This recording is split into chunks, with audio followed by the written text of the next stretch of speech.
semuanya, selamat datang kembali di podcast Budaya.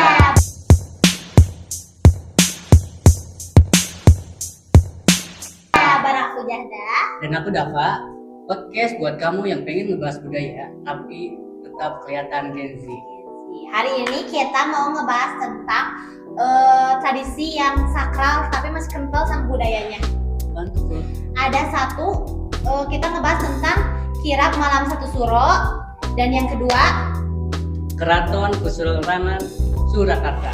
ya, Tradisi ini nggak cuman jalan-jalan bawa obor, tapi juga tentang makna yang dalam banget. Komunikasi budaya, nilai-nilai Islam, kebersamaan, dan simbol kehidupan yang apa ya? yang apa? Ayo, yang harmoni.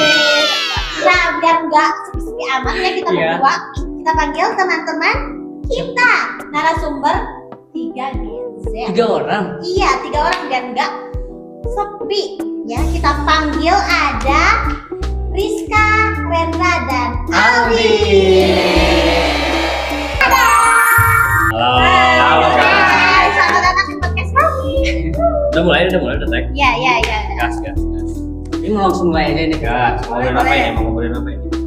Ya mungkin kayak Rizka sih, bisa kasih gambaran singkat nggak sih tentang kitab pusaka ini, kirab pusaka ini? Oke, bisa banget. Jadi kirab pusaka malam satu suro itu prosesi tahunan yang digelar di Keraton Surakarta tiap menjelang 1 Muharram atau dalam kalender Hijriah gitu.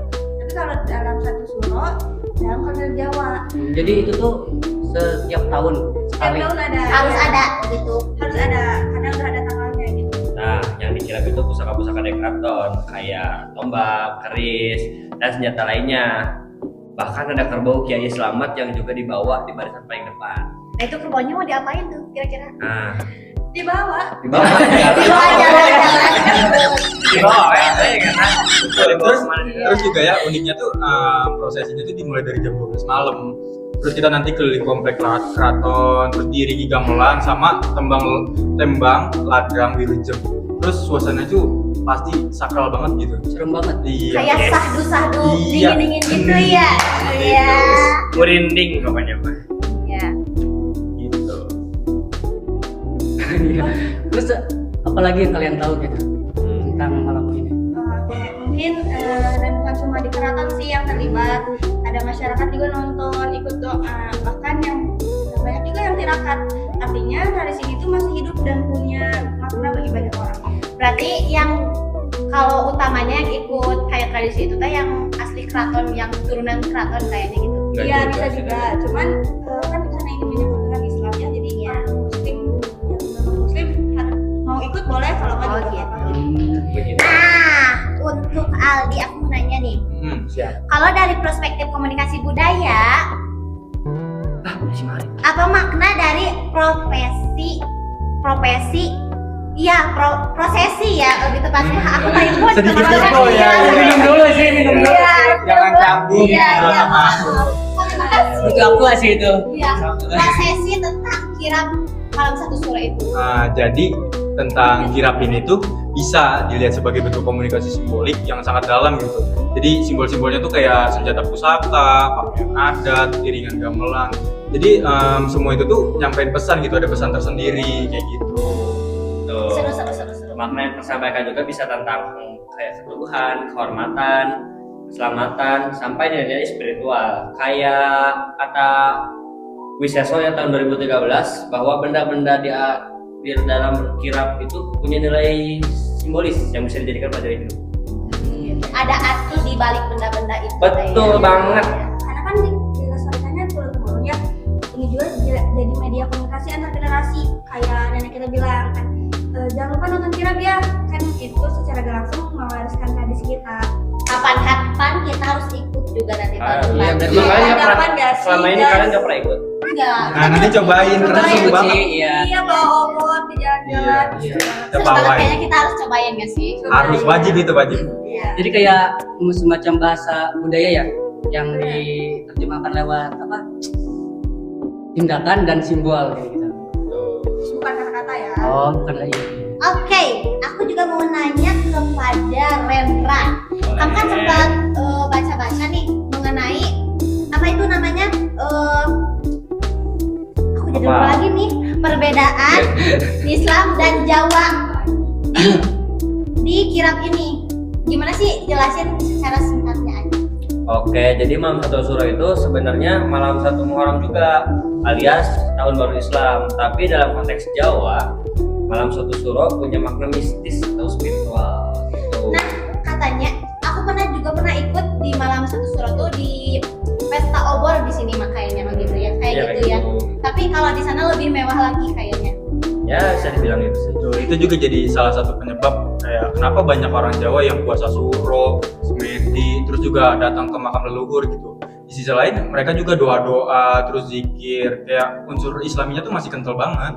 Seru-seru, Gitu. seru banget kayaknya. Terus cobain kita ya. Iya, Harus harus ya. harus.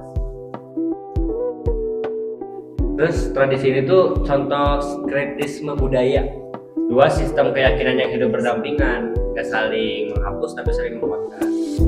Menarik banget ini.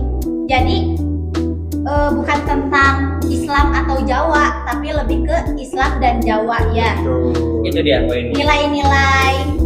Nilai-nilai spiritualnya ada, terus nilai budaya jalan barengnya juga kayak mempererat silaturahmi gitu ya kayaknya. Ya, Antara masyarakat dengan masyarakat yang Iya. lain. lebih lagi. Yes. Ya kayak aku juga kan merhatiin gitu ya. Kirab ini tuh kayaknya nggak mungkin jalan tanpa gotong royong. Benar banget. Semua yang terlibat abdi dalam masyarakat sekitar sampai relawan itu kerja bareng.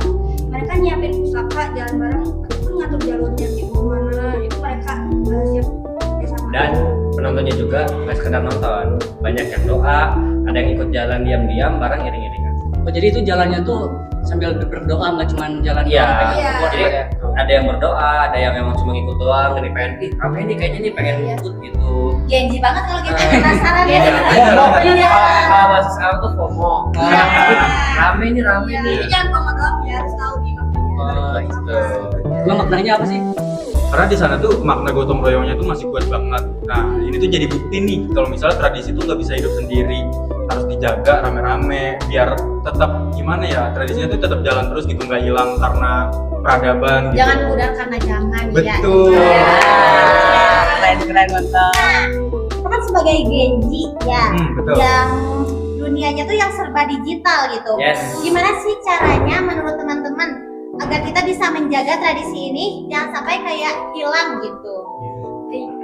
Pertama sih kita ya harus bantu lewat konten, upload video kirap di TikTok atau enggak bikin edukasi di Instagram atau enggak kayak gini kayak kita podcast sekarang gitu membahas budaya gitu. Benar. Tantangannya itu kadang kita suka ngerasa nggak relate gitu. Tapi kalau misalnya kita paham sama maknanya kayak refleksi, spiritualis, solidaritas, sebenarnya sih universal banget yang kayak gitu. Jadi seru ya gitu. Iya, kalau misalnya kita paham mah. Sebenarnya mah intinya sih nggak usah malu gitu jadi bagian dari budaya sendiri. Apa justru kita yang muda tuh harus jadi jembatan supaya tradisi kita tuh nggak mati. Benar sekali. Jadi sendiri. Ya, Kita jadi sebagai jangan mau. sebagai anak-anak Gen Z itu harus melestarikan budaya yang ada gitu. Betul banget.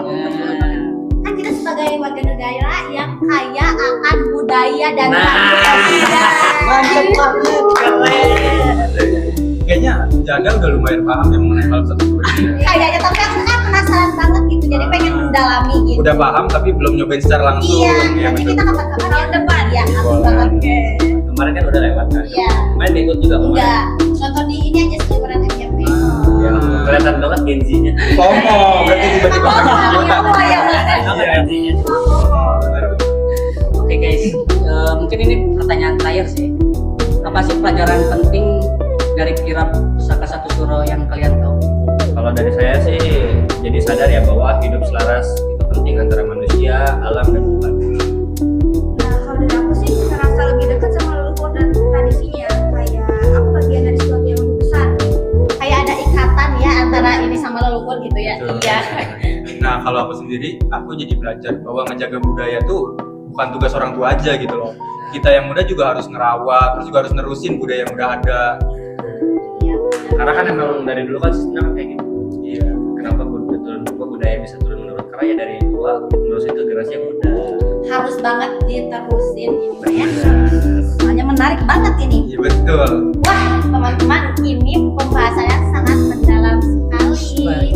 banget sih ini. dalam Iya. cinta kepada Dimas. Aduh. Ada dari Maaf. komunikasinya antar budaya, terus perpaduan antara Islam dan Jawa, terus ada gotong royongnya juga, jadi kayak kita tuh mempererat gitu ya. Iya, Dan ada juga tantangan modernisasinya kayak gitu. Minum dulu. Udah tadi. Ya mungkin adalah ya. Semoga di podcast kali ini bisa bikin kita semua makin paham dan bangga sama budaya sendiri. Gak kerasa banget ya. Dan ingat, tradisi itu bukan kuno, tapi warisan hidup yang harus Diteruskan. diturunkan. Oke. Segitu aja kira-kira ya podcast kami. Ya, Ya, Cakep. Sampai ketemu di mana? Dan bareng. di episode Selanjutnya. selanjutnya. Bam. Bam. Anjay jadi seru Berapa gini. menit?